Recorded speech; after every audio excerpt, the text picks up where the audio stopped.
कर्मों का फल किसी ने सच ही कहा है, दूसरों के साथ किया हुआ छल बर्बादी के सारे रास्ते खोल देता है। अगर आप किसी के साथ गलत करते हैं तो आपके साथ भी गलत होगा। उस समय यह बात हमें समझ नहीं आती है, लेकिन देर से ही सही कर्मों की सजा जरूर मिलती है। आप इससे कभी बच नहीं सकते। जो आपने किया है उसका अंजाम आपको हर हाल में भोगना ही पड़ेगा। कहानी में आगे बढ़ने से पहले इस चैनल को लाइक और सब्सक्राइब और शेयर करें। कर्मों का फल, गौतम बुद्ध की शिक्षाप्रद कहानी। और यह कहावत कितना सही है, यह हम इस कहानी के द्वारा समझेंगे। जब गौतम बुद्ध एक सभा कर रहे थे, तभी एक व्यक्ति ने उनसे पूछा, हे बुद्ध, कर्मों का फल कैसे मिलता है? अगर बुरे कर्मों का फल मिलता है तो अच्छे कर्म कैसे किए जाते हैं? गौतम बुद्ध ने कहा, मैं तुम्हें एक कहानी सुनाता हूँ, तुम इसे ध्यान से सुनो। महात्मा बुद्ध अब अपनी कहानी की शुरुआत की। बहुत समय पहले की बात है। राम बाबू और श्याम बाबू नाम के दो भाई एक गांव में रहते थे। श्याम बाबू अक्सर राम बाबू को देखकर जलता था, क्योंकि राम बाबू स्वभाव से बहुत अच्छा था। उसके दिल में सबके लिए दया और आदर भाव था। श्याम बाबू का स्वभाव ऐसा था कि उसके दिल में दूसरों के लिए कोई दया नहीं था। वह हमेशा दूसरों का अनादर करता और नुकसान पहुंचाते रहता था। धीरे धीरे काफी वक्त गुजर गया। राम बाबू, श्याम बाबू के माँ बाप इस दुनिया में नहीं रहे। राम बाबू ने खूब अच्छे से उनका अंतिम संस्कार किया। वह गांव वालों को भोजन के लिए आमंत्रित किया और ब्राह्मणों को दान दक्षिणा देकर विदा किया। वह हर साल अपने माता पिता की बरसी पर ब्राह्मणों को भोजन कराता और दान देता। यह सब चीजें श्याम बाबू को पसंद नहीं आती थी और वह राम बाबू से जलते रहता था। श्याम बाबू का षड्यंत्र।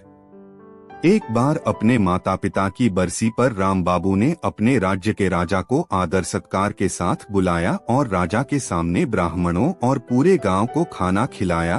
ब्राह्मणों को दान भी दिया ताकि उसके माता पिता स्वर्ग में खुश रह सकें। तभी राजा ने श्याम बाबू से पूछा, तुम्हारा भाई तुम्हारे माता पिता के लिए इतना कुछ करता है, तुम ऐसा क्यों नहीं करते हो? क्या तुम्हें यह समझ नहीं आता कि तुम भी अपने माता पिता के लिए कुछ कर सकते हो? श्याम बाबू ने कुछ नहीं कहा और चुपचाप वहां से चला गया। उसे गुस्सा आ रहा था क्योंकि राजा ने उसकी बेइज्जती की और वह राम बाबू से अपने अपमान का बदला लेने का सोच रहा था। अगले दिन ढोंग करना शुरू करता है। नगर के सामने जोर जोर से चीखने लगता है, मेरे माँ बाप मेरे सपने में आए थे, वह स्वर्ग में खुश नहीं है कि कोई वहां जाकर उन्हें खाना बनाकर खिलाएं, वो तभी खुश रहेंगे।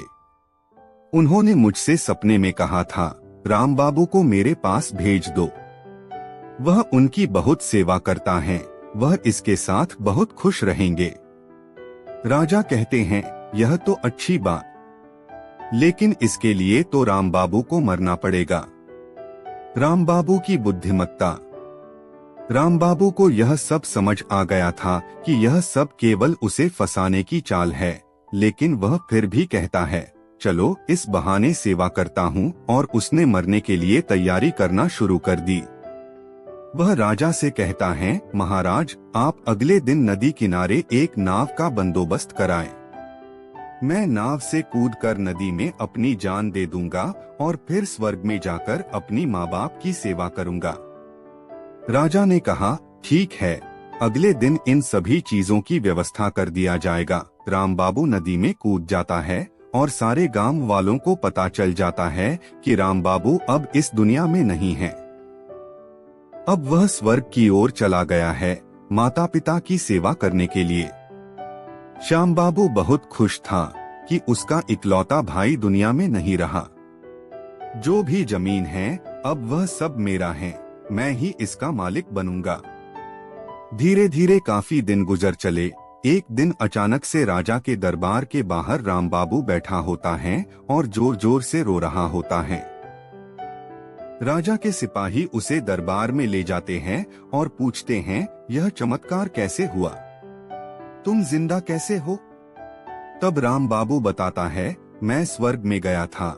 मैंने देखा मेरे माँ बाप अभी भी खुश नहीं है। वो मेरे पर गुस्सा हो रहे थे और कह रहे थे, तुम्हें तो खाना बनाने भी नहीं आता, तुमसे अच्छा तो श्याम बाबू हैं जो तुमसे अच्छा खाना बना लेता है। तुम जाओ और उसे भेज दो।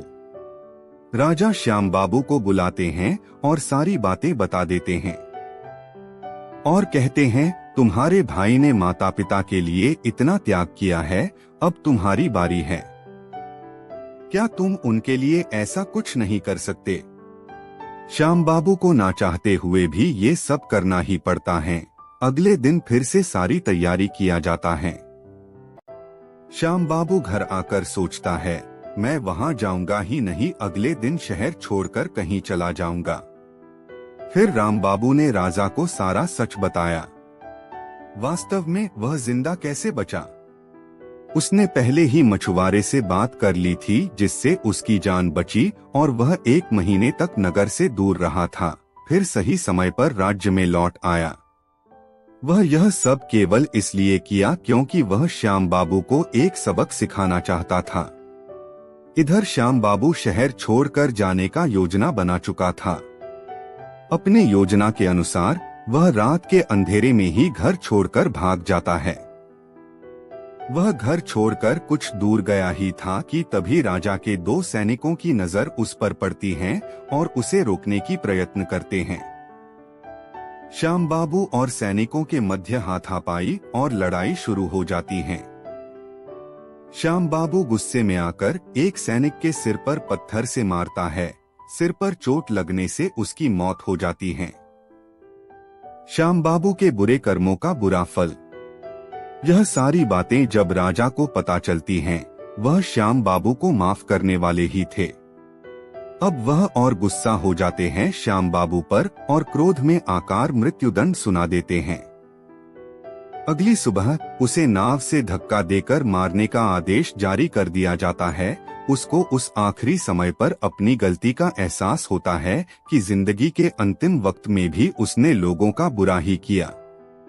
उसे भी अपने जीवन के आखिरी पलों में गलती का एहसास होता है। पर वो कहावत तो सुनी होगी, अब पछताए होत क्या, जब चिड़िया चुग गई खेत, और पछतावे के साथ उसे अपनी जान से हाथ धोना पड़ता है। कर्मों का फल कब मिलता है? कहानी खत्म होने पर गौतम बुद्ध उस व्यक्ति को समझाते हैं, कर्मों का फल ऐसा ही होता है। बुरे इंसान को आखिरी वक्त तक सही और गलत का पहचान नहीं होता। जिंदगी ऐसे ही नहीं चलती। जिंदगी समझने की चीज है जिसे हर व्यक्ति को समझनी चाहिए। फिर महात्मा बुद्ध ने बोले, अच्छे कर्म को बनाने से पहले हमें इस बात पर ध्यान देने की जरूरत है कि आखिर अच्छे कर्म बनने का पहला पड़ाव क्या है। मनुष्य के द्वारा किए जाने वाले सभी कर्म उसके विचारों से बनते हैं।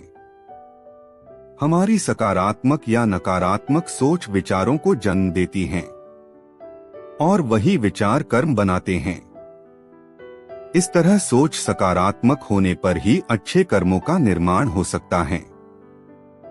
फिर उस व्यक्ति ने पूछा, पाप का फल कब मिलता है? तब महात्मा बुद्ध ने कहा, पाप का फल किए गए कर्म पर निर्भर करता है। अगर आप किसी के साथ गलत करते हैं तो आपके साथ भी जरूर गलत होगा। जब तुम दूसरों के लिए अच्छा करते हो तो बदले में तुम्हारे साथ भी अच्छा होता है।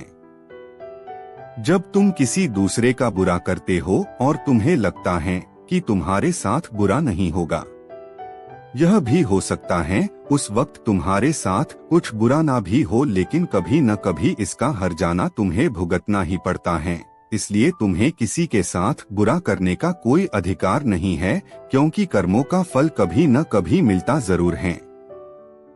तो हम इस कहानी से क्या सीखते हैं? इस कहानी से हमें यह शिक्षा मिलती है कि हमारे कर्मों का फल हमेशा हमारे साथ रहता है। अच्छे कर्म हमें सुख और शांति देते हैं, जबकि बुरे कर्म हमें पछतावा और दुख देते हैं। उम्मीद करते हैं आपको हमारी कहानी कर्मों का फल पसंद आई होगी। तो एक लाइक करें ताकि आपके लिए इसी तरह की कहानी लाते रहे। धन्यवाद।